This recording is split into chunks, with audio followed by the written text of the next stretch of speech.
Bonjour tout le monde. Permettez-moi de commencer par vous souhaiter une bonne et heureuse année en bonne santé, donc pour l'année 2021, une année où on peut avoir l'espoir qu'elle sera meilleure que l'année écoulée 2020.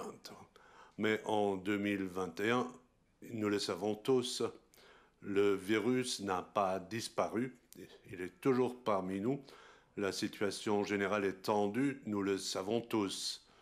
La société ne fonctionne qu'avec des restrictions drastiques et ce n'est pas un secret. Peu à peu, nous en avons tous marre, mais d'un autre côté, nous savons que cela ne peut pas fonctionner différemment. Le sport, je l'ai dit avant la pandémie, je le dis pendant la pandémie et je le dirai aussi par après, le sport fait partie de la société et doit être traité comme tel. Le sport à Luxembourg, contrairement à d'autres pays au début, le sport n'a jamais été tout à fait interdit, mais il était fortement limité. Les restrictions que nous avons prises ont fait mal.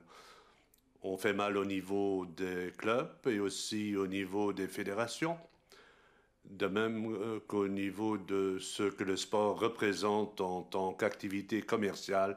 Là aussi, cela a fait très mal. Et nous le savons tous, le sport est extrêmement important pour les jeunes et pour les moins jeunes et surtout pour la santé. Il joue un rôle important. D'un côté, la santé physique, mais aussi la santé mentale.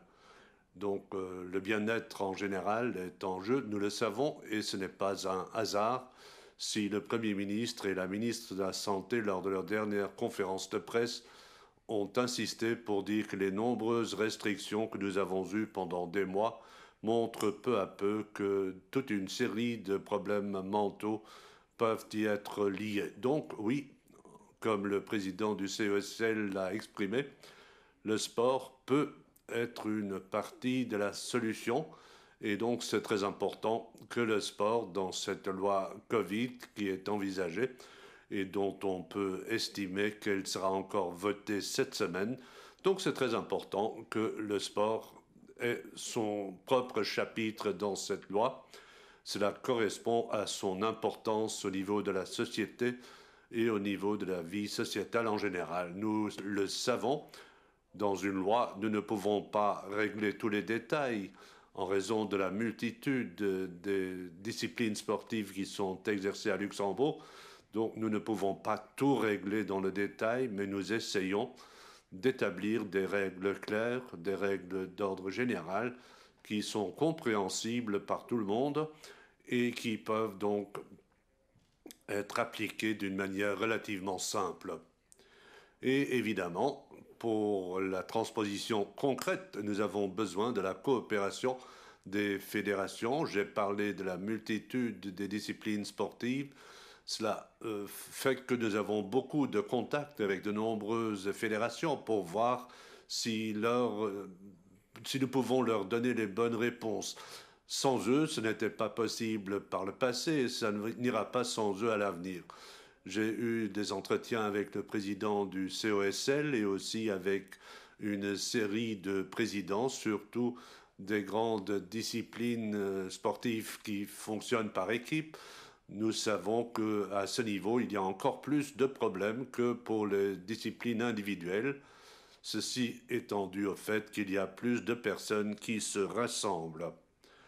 Je suppose que nous allons sous peu recevoir l'avis du Conseil d'État et j'espère que la Chambre va voter cette loi cette semaine encore. Je n'aime pas organiser une conférence de presse avant le vote d'une loi, mais dans ce cas spécial, cela s'impose parce que beaucoup de gens, non seulement les collègues de la presse, mais aussi les responsables des clubs et des fédérations, et surtout aussi les sportifs, attendent ce qui va se passer au cours des prochains mois pour le fonctionnement du sport.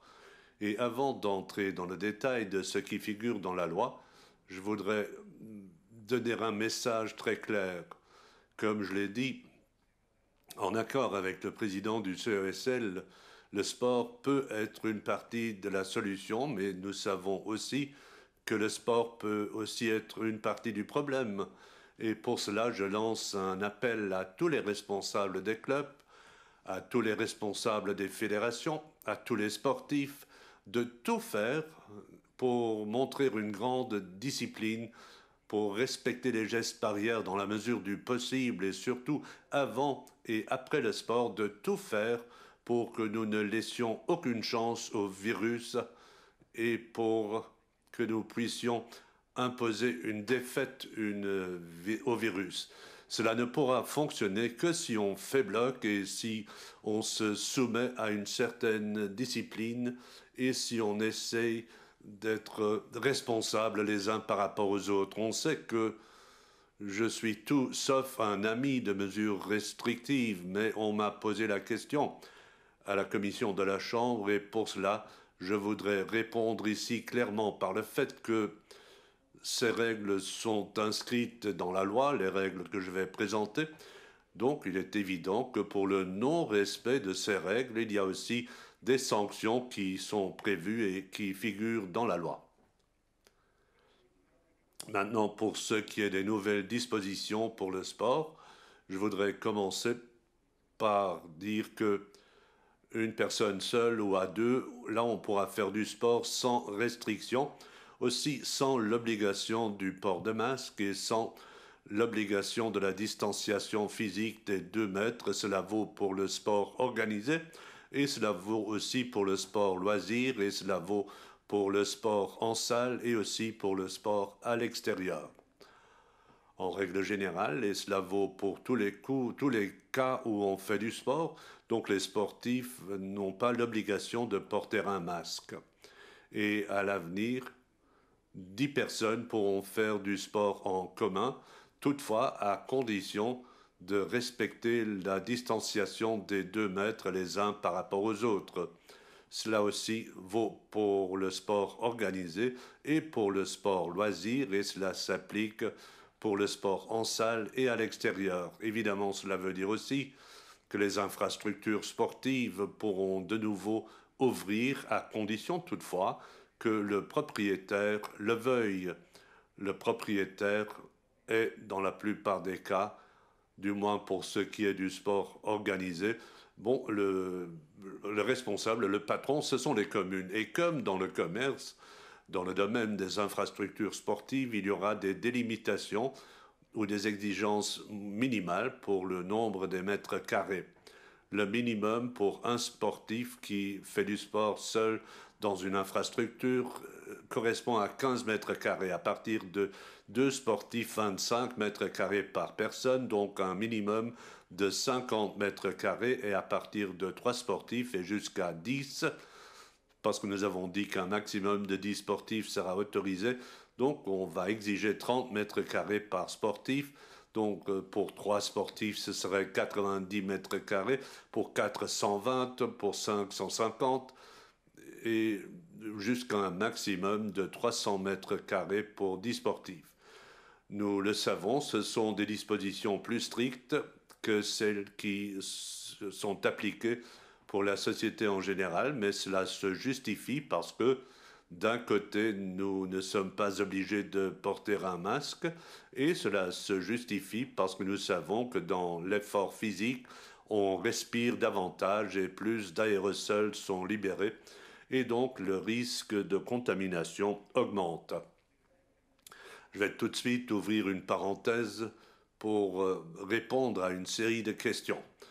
Donc, pour prendre maintenant l'exemple d'un terrain de football qui devrait avoir 8000, 9000 mètres carrés, avec la règle que j'ai citée, on ne peut pas vraiment tout faire, donc tout essayer. Donc, à côté de ce que nous avons dans le texte légal, comme nous l'avons fait par le passé, nous allons établir une liste de recommandations qui disent que sur un même endroit, un maximum de 2 groupes à 10 personnes pourront s'entraîner en commun, à condition toutefois que les distances de 2 mètres soient respectées et que ces groupes aient une distance minimale de 20 mètres entre les deux groupes où ils passent à l'action.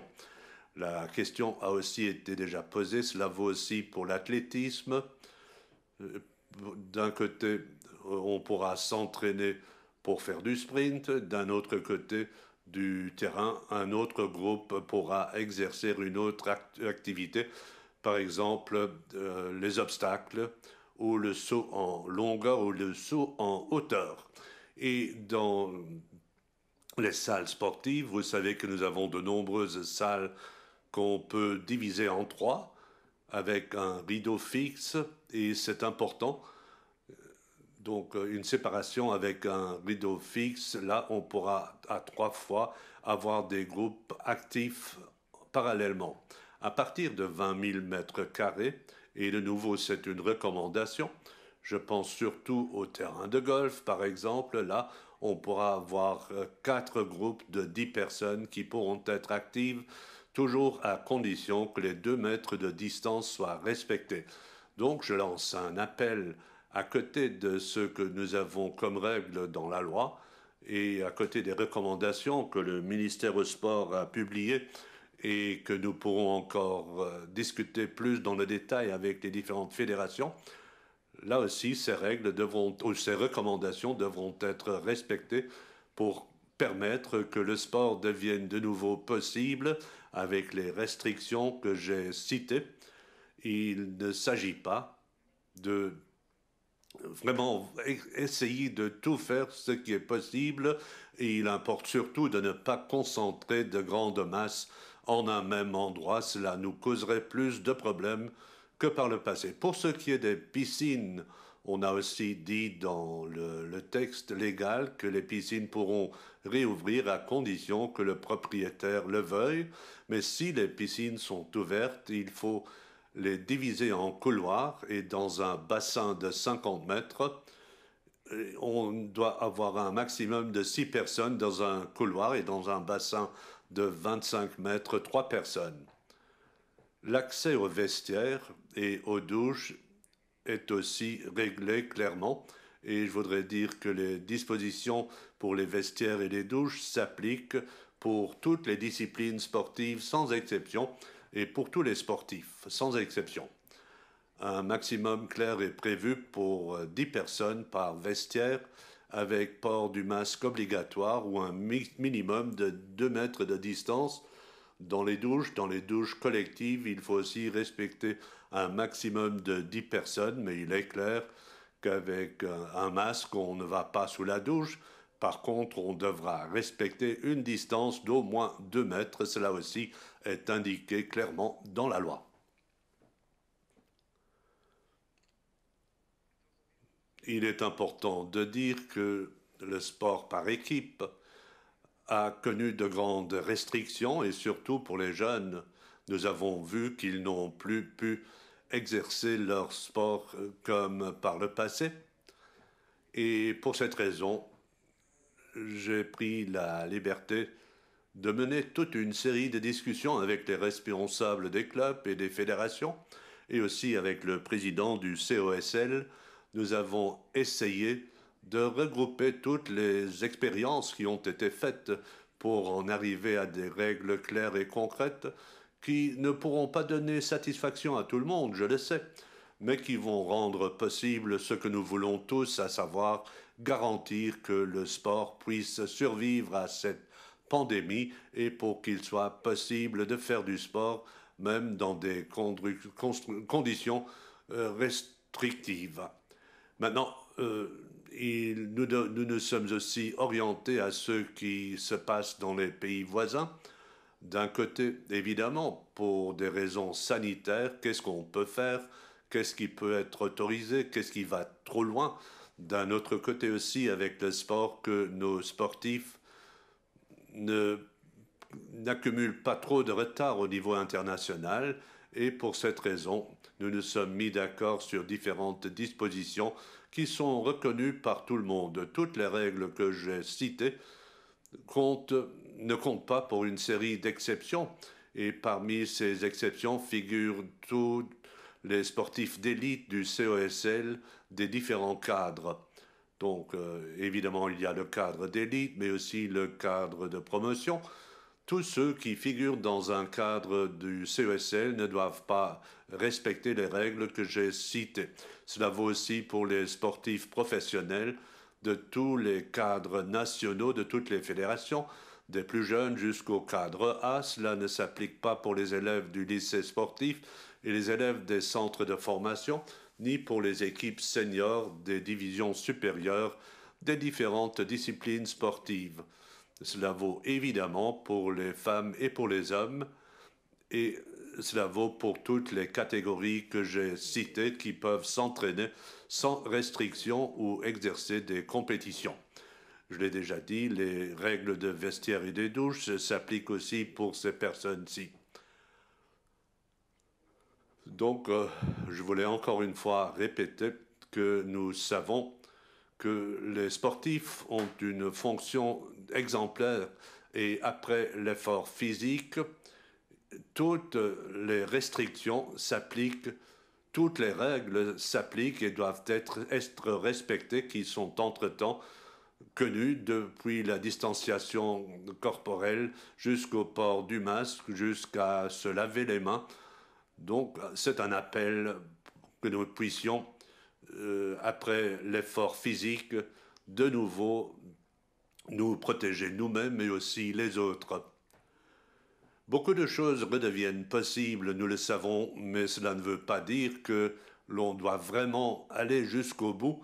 On fait toujours un appel à la responsabilité de tout un chacun et on a besoin d'un comportement raisonnable de tout un chacun pour pouvoir survivre à la pandémie. Toutes les manifestations qui pourraient être organisées ne doivent pas l'être effectivement et l'organisateur doit se demander si c'est opportun de le faire actuellement ou non. Une règle importante encore qu'il ne faut pas oublier, pour toutes les manifestations, pour tous les entraînements, pour toutes les compétitions, toutes les activités sportives, les spectateurs ne seront pas autorisés et les buvettes et des structures similaires doivent être fermées. Ce sont des mesures importantes qui nous permettent de laisser fonctionner le sport et quand même, d'un autre côté, c'est une grande responsabilité par rapport à l'ensemble de la société. Je voulais encore donner une information supplémentaire que j'ai aussi donnée hier à la commission de la Chambre. Il est clair que si à partir de lundi prochain, des compétitions seront de nouveau possibles, je pense aux compétitions par équipe, alors il est tout à fait logique qu'aucune des fédérations ne va le faire à partir de lundi.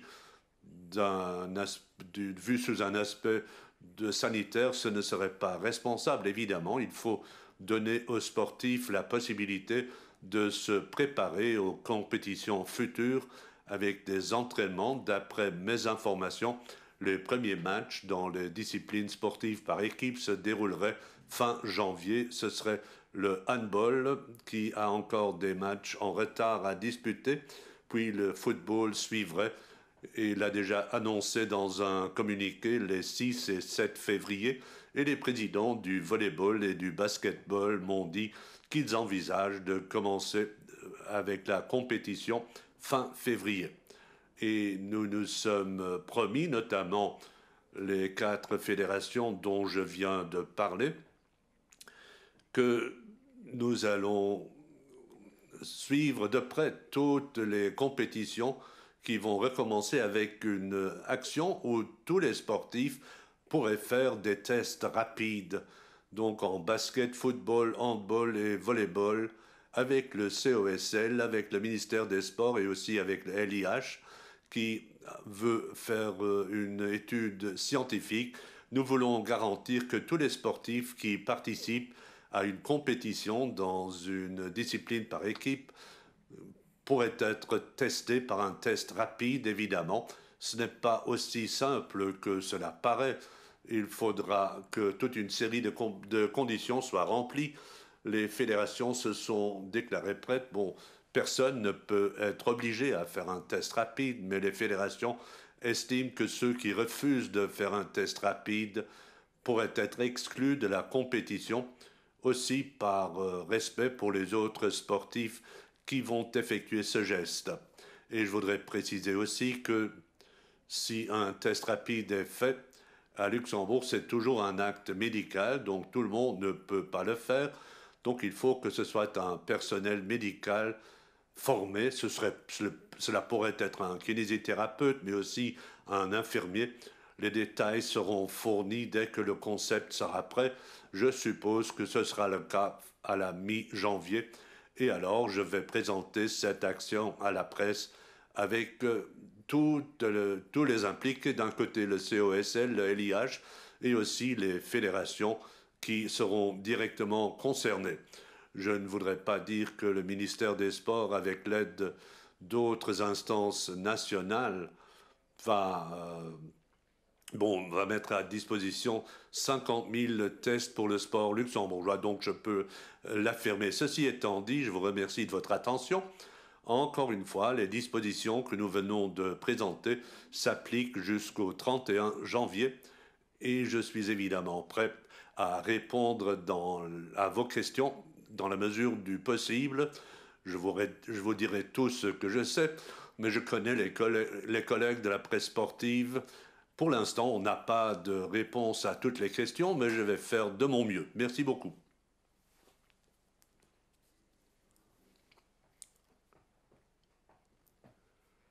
Bonjour, Tom Flaming pour RTL. Pour les piscines, les nageurs seront heureux. Ils ont derrière eux une longue pause. Mais si on regarde une piscine de 50 mètres avec 6 personnes dans un couloir, alors nous arrivons à un grand nombre de nageurs qui seront réunis dans une piscine. Donc nous sortons un peu du contexte des 10 personnes sur un terrain. Est-ce qu'il y a de nouveaux enseignements qui ont été pris en considération? Parce que la densité dans la piscine, où le danger de contamination est moins grand. Donc avec l'aide de mes collaborateurs au ministère des Sports, j'ai analysé la situation pour la natation. La question a aussi été posée à la Chambre et de A à Z, il y a toutes les estimations possibles. La principale évaluation que j'ai pu suivre dit que dans la piscine, le risque de contamination est moins important parce qu'il y a du chlore dans l'eau et parce que apparemment le virus ne se sent pas à l'aise dans l'eau. Mais on dit aussi dans de nombreuses études qu'il y a un grand risque de contamination autour de la natation, donc surtout dans les vestiaires et dans les douches. C'est ce qui explique les restrictions que nous avons. Donc les piscines ne pourront pas réouvrir et accueillir un nombre illimité de personnes, mais en raison des couloirs et des restrictions avec un maximum de 6 personnes par couloir. Il faut dire que nous n'avons que 2 piscines de 50 mètres. La plupart des piscines ont 25 mètres de longueur avec 3 personnes par couloir. Cela explique la restriction. Et aussi pour le tennis, vous n'en avez pas parlé. En double, par exemple, normalement, cela devrait aussi être faisable. Est-ce qu'il y a aussi un nombre de terrains qu'on analyse dans une salle? Pour le tennis, effectivement, le double ne sera pas possible parce qu'à ce moment-là, nous dépasserions le nombre des deux. Nous aurions une logique de 4 personnes qui exerceraient un sport et qui devraient être distancées de 2 mètres à tout moment. Dans un double, ce n'est pas possible. Même un sportif aussi lent que moi se rapproche à moins de 2 mètres de son partenaire. Donc des matchs individuels seront possibles, mais le double non. Et la problématique de la salle pourrait aussi trouver une solution avec la possibilité d'avoir 2 groupes avec un maximum de 10 personnes et avec une restriction de distanciation de 20 mètres. Donc là, nous allons trouver des solutions pour permettre dans des salles où il y a plus de terrain à disposition pour qu'il y ait plus de 2 personnes qui exercent un sport, mais toujours sous le respect des règles générales. Pour le sport à l'école et la LASEL, ils ne seront pas concernés par cette réglementation. il faut dire que contrairement à ce que beaucoup de gens pensent, le sport à l'école et aussi le sport parascolaire ne tombent pas sous la compétence du ministre des Sports, mais sous la compétence du ministre de l'Éducation. Et évidemment, le ministre de l'Éducation a eu des entretiens avec le ministre des Sports et nous sommes d'accord que d'un côté, le sport à l'école, va aussi fonctionner comme tous les autres sports. Donc le sport à l'école doit fonctionner d'un autre côté. Pour la LASEL et la LASEP, on va essayer de s'orienter aux règles générales. Nous avons déjà eu de bonnes expériences avec des groupes de 4 et sur le terrain, les professeurs de sport et les enseignants de sport ont fait preuve de beaucoup d'imagination pour permettre aux enfants de faire du sport. Et ce sera donc possible. Dernière question, le huis clos. Bon, vous l'avez dit, beaucoup de choses ne sont pas prévues au cours du mois de janvier, avec peut-être quelques matchs de handball. Les théâtres vont aussi réouvrir la semaine prochaine. Est-ce qu'on n'aurait pas pu s'imaginer maintenant si on va voir un match de handball, si on s'installe sur les gradins d'une autre compétition? Bon, on pourrait se l'imaginer, mais je l'ai dit, nous nous sommes orientés à ce qui se passe à l'étranger. À l'étranger, les ligues professionnelles fonctionnent et fonctionnent sans spectateurs et nous nous sommes orientés à cela.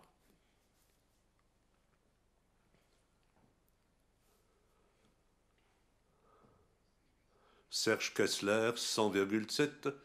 Quelles sont les aides financières publiques qui seront appliquées pour des centres de fitness où seulement 10 clients seront autorisés?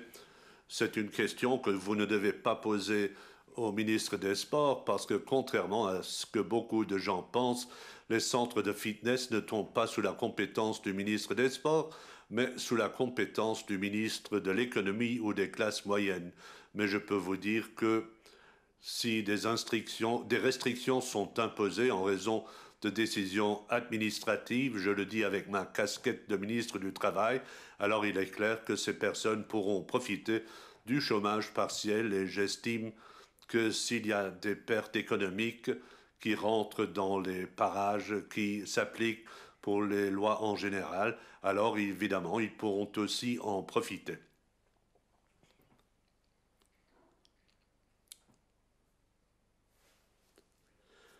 Bonjour Fred Tourmes pour le vote. J'ai une question quand même par rapport au déroulement concret d'un entraînement de football. Si nous avons des enfants qui doivent respecter une distance de 2 mètres, est-ce que l'entraînement ne devient pas trop monotone?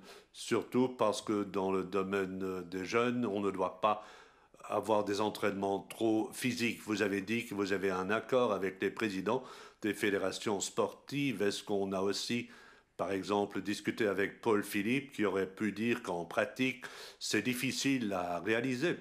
Il est certain que cela va nécessiter un changement des méthodes d'entraînement. On devra de nouveau s'adapter à une nouvelle situation, c'est évident. Mais d'un autre côté, il faut savoir que pour les premières équipes, elles pourront normalement s'entraîner, mais au niveau des jeunes, il est clair, la règle que j'ai citée s'applique. Il est possible qu'il y ait 2 groupes de 10 personnes sur un terrain de football si les règles de la distance des 2 mètres est respectée.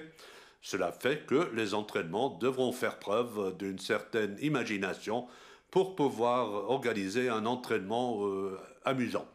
Mais nous ne voulons pas, surtout en ce moment-ci, mettre en place une formation spécialisée de football.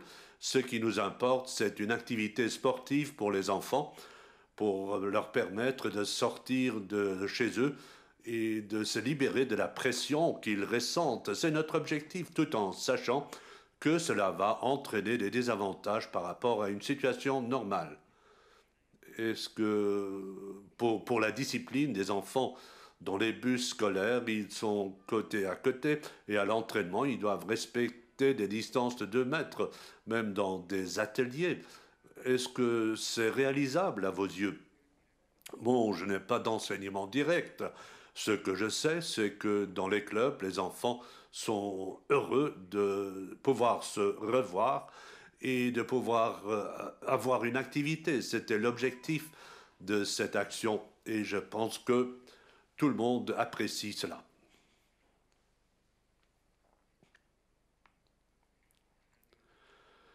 Elvinger pour le Tageblatt, est-ce qu'il y a eu un cluster au niveau d'un club qu'on aurait pu constater? Officiellement, je n'ai pas d'informations, mais comme je viens moi-même du handball, je sais que apparemment, lors d'un match, il y a eu des problèmes. Je pense que c'était à Bacharach où deux autres équipes, Esch et Chifflanche, ont eu beaucoup de contamination, mais officiellement, nous n'en avons pas été informés. Donc, était-ce seulement une rumeur? Bon, je ne peux pas vous le dire parce que nous n'avons pas d'informations officielles. Ici, nous sommes dans une conférence de presse officielle, donc je ne voudrais rien dire ou je ne suis pas certain, mais je sais, de par mon expérience, parce que j'ai des contacts avec ces personnes, qu'il y a eu un problème à ce niveau. D'autres questions? Si ce n'est pas le cas, alors je vous remercie et j'espère que nous allons, comme je l'ai dit au début, connaître une meilleure année 2021. Merci beaucoup.